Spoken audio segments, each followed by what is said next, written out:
علی بھائی، اگلا سوال ہے، آپ کے نزدیک تو مرد کے لیے داڑھی رکھنا فرض ہے اور داڑھی منڈانے والا حرام کا مرتکب ہے۔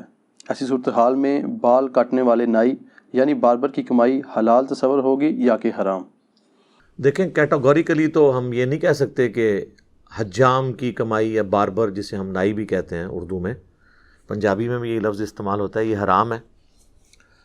چند ایک چیزوں پہ آپ کہہ سکتے ہیں کہ اس کی کمائی اس کے لیے حلال نہیں ہوگی، باقی اوورال تو زیادہ تر چیزیں جتنی ہیں وہ حلال ہی ہیں۔ مثلا اگر وہ بال کاٹتا ہے، حلال ہے اس کی کمائی۔ اسی طریقے سے وہ ایون فیشل کرتا ہے، حلال ہے۔ داڑھی کا خط بنا دیتا ہے، داڑھی کی سیٹنگ کر دیتا ہے، یہ سارے کے سارے کام وہ ہیں جو حلال ہیں۔ بال ڈائی کرتا ہے، کیونکہ آج کل تو لوگ کالے بال کروانے ہوں، براؤن کلر کروانا ہو، نائی کے پاس ہی جاتے ہیں۔ یہ سارے وہ اس کے ذرائع ہیں جو حلال ہیں، اور افضل ترین کمائی ہے کیونکہ ہاتھوں کی کمائی ہے۔ صحیح بخاری میں حدیث ہے کہ کسی شخص نے اس سے بہتر کوئی کمائی نہیں کھائی جو اس نے اپنے ہاتھوں سے کمائی ہو۔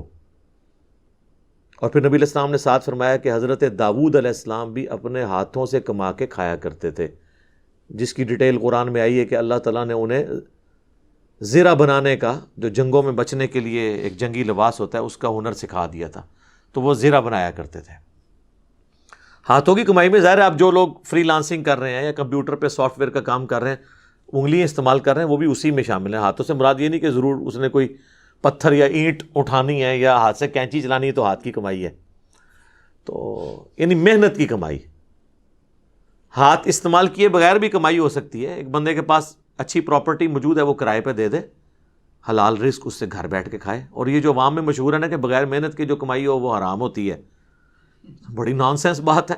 ایک بندے نے مارکیٹ کرائے پہ دی ہوئی ہے تو اس کی بس محنت یہ ہے کہ کرایہ ہی کلیکٹ کرنا ہے اس نے جا کے، باقی تو اس کو مل رہا ہے۔ تو ایسا نہیں ہے، حرام اسی وقت ہوگی جب کوئی کمائی حرام ہوگی۔ اسی طریقے سے گھر بیٹھے بیٹھے سب لوگوں کی کمائی حرام ہو جائے گی۔ ان کی ڈاکٹرن میں تو جب سونا جو ہے اچانک 30-40 ہزار روپیہ تولہ کے پیچھے بڑھ جاتا ہے تو گھر بیٹھے بیٹھے آپ کو نفع ہو جاتا ہے بغیر محنت کے زیورات کے اوپر، تو اسے حرام کہا جائے گا؟ نہیں، ایسا نہیں ہوگا۔ ہاتھ کی کمائی افضل ترین کمائی ہے، اور حتیٰ کہ یہاں تک آیا صحیح بخاری میں کہ نبی علیہ السلام نے فرمایا کوئی اللہ کا پیغمبر ایسا نہیں ہے جس نے بھیڑ اور بکریاں جو ہے وہ چرائی نہ ہو۔ تو صحابہ نے پوچھا یا رسول اللہ آپ نے بھی؟ فرمایا ہاں، میں نے بھی بڑے تھوڑے سے معاوضے کے عوض اپنی ینگ ایج میں مکے کے لوگوں کی بکریاں چرائی ہیں۔ ظاہر ہے کہ ایک انبیاء کرام کی اللہ تعالیٰ نے ایک پریکٹس کروانی ہوتی ہے امت کے اعتبار سے۔ بکریوں کے ریوڑ میں بعض بکریاں بھیڑیں شرارتی ہوتی ہیں، وہ ریوڑ سے نکل جاتی ہیں، پھر انہیں لے کے آنا ہوتا ہے۔ تو یہ بیسیکلی پریکٹس ہو رہی ہوتی ہے کہ ایک طرح کے امتی نہیں ملیں گے آپ کو، ہمیں بھی تو ایک طرح کے اسٹوڈنٹ نہیں ملے ہوئے، تو سب کو ساتھ لے کے چلنا ہوتا ہے۔ ایسا نہیں ہوتا کہ آپ نے کسی پہ فتویٰ لگا کے اسے سائڈ پہ کرنا ہوتا ہے۔ اسی طریقے سے صحیح مسلم میں حدیث ہے، نبی صلی اللہ علیہ وآلہ وسلم نے فرمایا حضرت زکریا علیہ السلام کارپینٹر تھے، بڑھئی تھے، لکڑی کا کام کرتے تھے۔ یہ کوئی عیب والا کام نہیں ہے، صرف ایک چیز ہے کہ انسان کانشیس ہو کہ حلال کی کمائی ہو۔ اب منڈی میں جو لوگ کام کر رہے ہیں، اگر وہ 2 نمبری نہیں کرتے تو حلال کی کمائی ہے، ان کی ہاتھوں سے کما رہے ہیں، لیکن بےایمانی نہ ہو، غرر نہ ہو، دھوکہ نہ ہو، کیونکہ صحیح بخاری میں حدیث ہے لوگوں پہ ایک زمانہ آئے گا کہ لوگ اس بات کی پرواہ کرنا چھوڑ دیں گے کہ ان کا رزق حلال سے آ رہا ہے یا حرام سے، بس وہ کہیں گے رزق آنا چاہیے۔ کیوں؟ کیونکہ جامع ترمذی میں حدیث ہے ہر امت کا کوئی نہ کوئی فتنہ ہے، اور میری امت کا فتنہ مال ہے۔ ہمیں نظر آ رہا ہے، یعنی آپ کسی بھی معاملے کو ڈیپ ڈگ کریں، الٹیمیٹلی آپ کو مال کا فتنہ نظر آئے گا۔ فرقہ واریت میں بھی آپ کو مال کا فتنہ نظر آئے گا، کیونکہ جب علیحدہ علیحدہ فرقے بنیں گے تو چندہ بکس علیحدہ ہوں گی، مساجد الگ ہوں گی، اور مساجد یا چندہ بکس کے ساتھ مال جڑا ہوا ہے نا۔ آپ دیکھیں گے چھوٹی چھوٹی مسجدیں بھی مولوی اس کو جامع مسجد ڈکلیئر کر دیتے ہیں، کیونکہ جمعے والے دن چندہ زیادہ ملتا ہے۔ عام مسجدوں میں کون جا کے جمعہ دیتا ہے؟ جمعے کے علاوہ جا کے آپ کو چندہ ڈالتا ہے، لیکن جمعے والے دن تو وہ آگے سے آپ کو پتہ ہے وہ رومال پھیرتے ہیں اور باقاعدہ کمائی ہوتی ہے۔ اور جو لوگ پورے ہفتے کی نمازیں معاف کروانے کے لیے مسجد میں آئے ہوتے ہیں صرف جمعہ پڑھنے کے لیے، وہ جاتے ہوئے مولانا صاحب کے ہاتھ میں 500,000 کا نوٹ بھی رکھ جاتے ہیں۔ یہ 500,000 کا نوٹ ان کو فجر ظہر عصر مغرب عشاء پڑھنے والے نہیں رکھیں گے، جمعہ پڑھنے والے رکھیں گے، اس لیے مسجد کا جامع ہونا ضروری ہے، جامع ہوگی تو کمائی ہوگی، تو مال ایک فتنہ جڑا ہوا ہے۔ تو حجام کی جو کمائی ہے، باربر کی، نائی کی، وہ درست ہے بشرطے کہ وہ حلال کام اس میں کر رہا ہو۔ بال کاٹنے میں بھی کوئی ایسا مسئلہ نہیں، جو بعض لوگ کہتے ہیں جی وہ زلفیں ہی رکھنی ہے، نبی علیہ السلام نے کوئی ایسی تفریق نہیں کی۔ سنن ابی داؤد میں حدیث ہے، حضرت علی رضی اللہ تعالیٰ عنہ اپنے سر پہ بال رہنے ہی نہیں دیتے تھے۔ وہ کہتے تھے جب سے میں نے نبی علیہ السلام سے سنا ہے کہ جس کا غسل میں ایک بال بھی خشک رہ گیا تو اسے عذاب دیا جائے گا، تو میں نے اپنے بالوں کے ساتھ دشمنی کی، میں نے اپنے بالوں کے ساتھ دشمنی کی اور سر کے بال منڈوا دیے، سارے بال منڈوا دیے۔ تو حضرت علی رضی اللہ تعالیٰ نے کوئی زلفیں نہیں رکھی ہوئی تھی، اور یہاں زلفوں میں پورا دین گھسایا ہوا ہوتا ہے۔ بالوں کی کوئی اس طرح کی تفریق نہیں ہے، چھوٹے رکھیں، بڑے رکھیں، ٹینڈ کروا دیں، جو مرضی کروائیں۔ لیکن ایک چیز ہے جو صحیح مسلم میں حدیث ہے، نبی علیہ السلام نے قضا کرنے سے منع کیا۔ قضا، قاف، زا اور عین۔ قضا یہ ہوتا ہے کہ آپ چند حصے کے بال ریموو کر دیں اور باقی حصے رکھیں، جس طرح فٹ بالرز نے آپ دیکھیں وہ لکیریں بنائی ہوئی ہوتی ہیں، یا بعض لوگ پیالہ کٹ اس طرح کا کرواتے ہیں کہ وہ سائڈ کے سارے بال شیو آف کر دیتے ہیں، اوپر کٹورا رکھتے ہیں۔ یہ اس طرح کے بال رکھنا بھی حرام ہے اور اس کو کاٹنے والا بھی حرام کا مرتکب ہوگا۔ البتہ اگر کوئی یہ سائڈیں ہلکی کرواتا ہے، صرف منڈاتا نہیں ہے، قضا کے لیے موڑنا شرط ہے، سائڈیں ہلکے کرواتا ہے، یہاں پہ مشین مروا دیتا ہے اور اوپر رکھتا ہے بال، وہ اس میں نہیں آئیں گے جب تک کہ وہ قضا والے پورا فتویٰ نہ لگے۔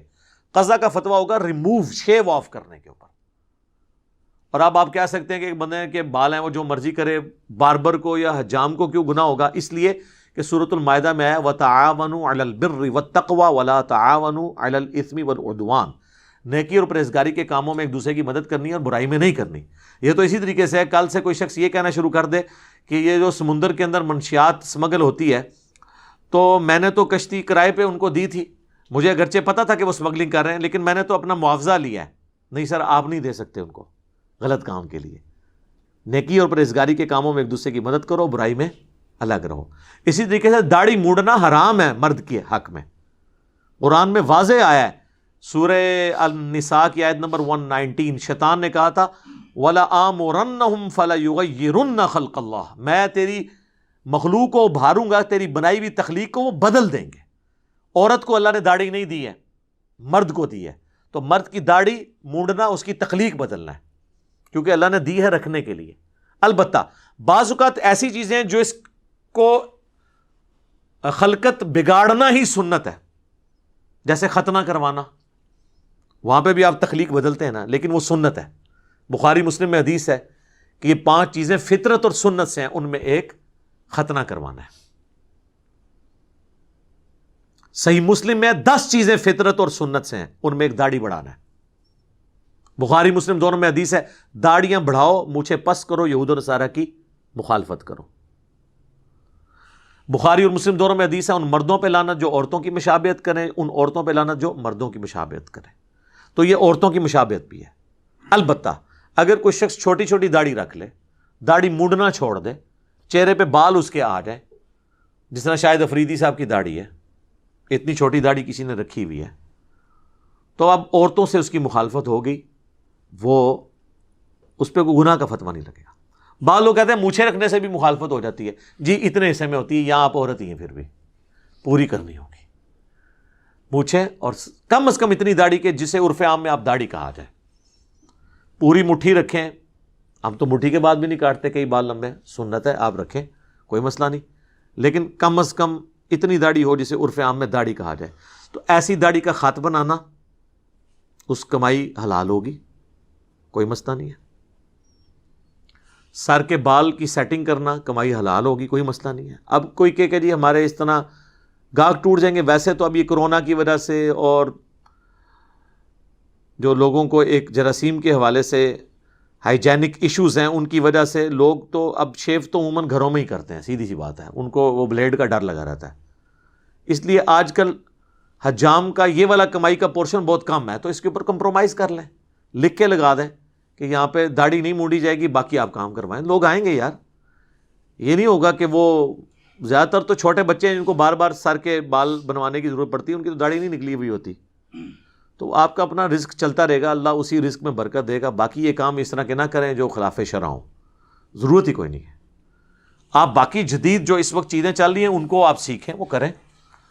مثلا فیشل آپ کو پتہ ہے آج کل مردوں کو بھی اتنا جوش چڑھا ہوا ہے کروانے کا, تو آپ یہ والا فن حاصل کر لیں. اور مجھے تو پتہ چلا ہے کہ مولوی بھی فیشل کرواتے ہیں, اور تو ظاہر ہے مولویوں کا فیشل بھی کریں, کوئی مسئلہ نہیں ہے. حجام کی کمائی آپ کی وہ حلال کی کیٹیگری میں فال کرے گی, لیکن ایسا کام نہ ہو کہ جس میں یعنی شریعت نے اس کو حرام قرار دیا ہو اور آپ وہ کریں. پھر ظاہر ہے کہ ہم آپ سے کہیں گے کہ وہ والا پورشن آپ کا حلال نہیں ہوگا. اور حلال اور حرام کے کیس میں آپ ہمیشہ یاد رکھیں, کسی بھی کمائی کو مطلقاً حرام نہ کہا کریں, اس کا کوئی پورشن حرام ہو سکتا ہے. ایون بینک کی نوکری جو ہے یہ بھی مکمل طور پہ تو حرام نہیں ہو سکتی. مثلا بینک جو بل جمع کرتا ہے, لاکرز میں لوگوں کے پیسے کی حفاظت یا زیورات کی حفاظت کرتا ہے, یا آپ کو اکاؤنٹ میں حفاظت کے طور پہ آپ پیسے گھر میں تو نہیں رکھ سکتے. یہ وہ ساری چیزیں جو ان کے حلال ذرائع ہیں. حرام ذرائع تو وہ ہوں گے کہ وہ جب سودی قرضہ لوگوں کو دیں گے, اور وہ بھی عام کنونشنل بینکنگ میں. اسلامک بینکنگ میں تو اس طرح کا پرسنل لون نہیں دیا جاتا, وہاں منی اگینسٹ گڈس ہوتا ہے, وہ تو معاملہ بالکل درست ہے. لہذا حلال اور حرام کے اعتبار سے یہ ساری چیزیں دیکھا کریں. لوگ فوراً فتویٰ لگا دیتے ہیں, اور اس میں یہ بھی میں عرض کروں کہ کسی کام کو نیچ بھی تصور نہ کریں, یہ ذہن میں رکھیں. ہم جن کاموں کو بعض اوقات سمجھ رہے ہوتے ہیں یہ تو کمی کمینوں کے کام ہیں, ایسا نہیں ہوتا. یہاں کسی کو ترخان کہہ دینا آپ تو وہ برا سمجھتا ہے اس چیز کو. تو صحیح مسلم میں نے حدیث نہیں بتائی کہ حضرت زکریا علیہ السلام بھی ترخان ہی تھے, کارپینٹر تھے, بڑھئی تھے. کسی کو لوہار کہیں برا لگتا ہے. تو صحیح بخاری میں ہے کہ حضرت داؤد علیہ السلام زیرہ بناتے تھے, وہ لوہار تھے. ٹھیک ہے. اور بھیڑ بکریاں چرانے والے جو لوگ ہیں ان کو تو سب سے نچلے درجے میں ہی رکھتے ہیں لوگ. ٹھیک ہے. اور وہ تو صحیح بخاری میں ہے کہ سارے انبیاء یہ کرتے رہے. لو کر لو گل. جب صحابہ نے پوچھا یا رسول اللہ, آپ بھی فرمایا ہاں میں نے بھی بڑے تھوڑے داموں کے عوض مکے کے لوگوں کی بھیڑیں بکریاں میں نے چرائی ہیں. پیغمبروں نے رول ماڈل بننا ہوتا ہے. تو کسی کام, حضرت علی ابن ابی طالب کنویں کھودا کرتے تھے, وہ مشین لگا کے نہیں, سر ہاتھ سے. کتنا مشکل ٹف کام ہے, تو اس چیز کو کوئی عیب نہیں سمجھتے تھے. حضرت ابوبکر صدیق بھی تجارت کیا کرتے تھے. صحیح بخاری میں آتا ہے نا کہ جب حضرت ابوبکر صدیق خلیفہ بنائے گئے تو انہوں نے پہلا تقاضا یہی رکھا, کیونکہ حضرت ابوبکر صدیق مسلح اٹھاتے اور پیچھے سونے کی کانیں ہوتی, یہ تو نہیں ہوتا تھا. تو یہ تو صرف بابوں کی کہانیوں میں ہوتا ہے نا. تو صحیح بخاری کے الفاظ ہیں, حضرت ابوبکر صدیق رضی اللہ عنہ نے کہا کہ دیکھو لوگوں, تمہیں پتہ ہے میرا کاروبار بڑا اچھا چل رہا تھا, اب تم نے حکومت کی ذمہ داری میرے ذمہ کر دی ہے, تو میرے بیوی بچے کہاں سے کھائیں گے. ان کو کہنا یہ تھا کہ حضرت آپ کے قدموں سے جو خاک اڑے گی, سر آپ بھی نہیں, حضرت واشی کے قدموں سے بھی جو خاک اڑ کے ان کے گھوڑے کے نتھروں میں بیٹھے گی, اس کو بھی کوئی غوث کتب ابدال نہیں پہنچ سکتا. حضرت آپ کا تو مرتبہ ہی بہت اونچا ہے. جب غوث کتب ابدال جو ہے وہ اٹھائیں گے مسلح, تو نیچے سونے کی کانیں ہوں گی, اور وہ استنجے کے لیے ڈھیلے مانگیں گے, تو جس ڈھیلے کو ان کا مرید ہاتھ لگائے گا وہ سونا بن جائے گا. تو سرکار تسی بھی ڈھیلے 2-4 دے دیو انہوں, کارلے کھاندے پیندے رہن گے. تو صحابہ نے باقاعدہ مشورہ کیا, اور بخاری کے الفاظ ہیں, انہوں نے کہا کہ مسلمان مال غنیمت سے ابوبکر اور ان کے گھر والوں کا خرچہ اٹھائیں گے, اور ابوبکر جو ہیں وہ مسلمانوں کے حکومت کے امور کو چلائیں گے اس کے عوض. جناب یہاں بھی آپ دیکھیں نا, وہ ہر آئے دن ایک بھائی آتا ہے اور کہتا ہے جی میں سب کچھ چھوڑ چھاڑ کے دین کے لیے وقف ہونے لگا ہوں. 4 دہاڑے سمجھ آ جاتی جو وقف ہو گئے, تسی انج نہیں وقف ہویا جا سکتا. یہ جو لوگوں کو شوق چڑھا ہوتا ہے نا, میں نے وقف ہو کے پھر میں نے اللہ کے لیے وقف ہو جانا چاہیے, میں نے جناب پھر دین کا کام کرنا ہے. جناب وہ بعض وہ مزاح کے طور پہ کہتے ہیں نا جی 5 فرض تو آئے نا دین کے, اور 6واں فرض جو ہے نا وہ روزگار ہے یا روٹی ہے. میں کہتا ہوں جی بعض اوقات یہ پہلا فرض بن جاتا ہے, کیونکہ مفلسی انسان کو کفر کے قریب بھی لے جاتی ہے. ٹھیک ہے. تو اس لیے دین کا کام پیرلل میں ہی کریں, یا اپنے ایسے ریسورسز مینیج کر لیں کہ جس میں اگر آپ فل ٹائم دین کے لیے وقف ہو جائیں تو پھر آپ اپنے معاملات کو لے کے چل سکیں. اور صرف یہ ایک فیکٹر ہے, اس کے بعد آپ نے دین کی تبلیغ نہیں کرنی, دین کا علم حاصل کرنا ہے. تبلیغ کا شوق پہلے چڑھا ہوتا ہے, پتہ کچھ بھی نہیں ہوتا. اور بعض لوگوں کو شوق ہے تبلیغ کرنے کا, اور وہ کہتے ہیں جی ہم نے تو بس غیر مسلموں کو بھی اسلام کی دعوت دینی ہے، ہم نے تو فلاں کو بھی اسلام کی دعوت دینی ہے، اور خود ان کو اسلام کلیئر ہی نہیں ہے. غیر مسلموں کے اعتراضات کیا، ان کو تو مسلمانوں کے مسئلے کلیئر نہیں. تو پہلی بنیادی چیز ہے وہ علم حاصل کریں، اس کے بعد ان سارے معاملات کو لے کے چلیں. لیکن فائنینشیل اپنے جو ایشوز ہیں ان کو ضرور ریزالو کریں حلال اور حرام کی تمیز کے ساتھ. اور جو لوگ دین کے لیے اس طریقے سے وقف ہو سکتے ہیں، یعنی ان کو اپنی وراثت میں اچھا خاصا حصہ مل گیا ہے، ایسا کہ ان کی کوئی مارکیٹ ہے کرائے پہ دی ہوئی ہے، یا ان کے مکان ہیں کرائے پہ ہیں، اور ان سے ان کی منتھلی انکم اتنی ہوتی ہے، تو ان کو تو کوئی ضرورت نہیں آگے پیسہ مزید بنانے کی، اگر ان کے اندر کمپیٹنسی ہے دین کا کام کرنے کی. یہ کمپیٹنسی آئیڈینٹیفائی آپ نے کرنی ہے. اگر کمپیٹنسی نہیں ہے تو پھر آپ پیسہ اور کمائیں اور دین پہ اپنا مال لگائیں. ڈاکٹر سراج صاحب نے بڑی اچھی بات کی ہے. وہ کہتے ہیں میں نے جوانی میں، یعنی جوانی سے مراد 40 سال کی عمر میں کنکلوڈ کر لیا تھا کہ میں جو مرضی ہو جائے مودودی صاحب کی طرح میں رائٹر نہیں بن سکتا، میری رائٹنگ پاور نہیں ہے، یہ میری کمپیٹنسی ایریا میں ایک کمزوری ہے. کہتے ہیں لیکن میری سپیکنگ پاور میں نے اسی وقت دیکھ لیا تھا کہ میری سپیکنگ پاور والا ایسا معاملہ ہے جو اللہ نے مجھے ایسا ملکہ دیا ہے جو چند لوگوں کو ہی ملا ہے، تو میں نے بس سارا زور اسی میں کھپا دیا. تو دیکھیں اب آپ، اگر وہ کہتے ہیں میں نے تفسیر لکھنی بھی ہے، میں نے یہ بھی کرنا ہے، میں نے وہ بھی کرنا ہے، پھر ایک کام بھی صحیح طریقے نال نہیں سی ہونا. اور پھر وقت کی ضرورت کیا ہے؟ مودودی صاحب کی تفسیر کتنے لوگ پڑھیں گے تفہیم القرآن، لیکن بیان القرآن اور ڈاکٹر اسرار صاحب کے لیکچرز زیادہ لوگوں تک پہنچے ہیں. اور بعض لوگوں کو تو مودودی صاحب کا تعارف ڈاکٹر اسرار صاحب کی وجہ سے ہوا ہے، ویڈیوز کی وجہ سے.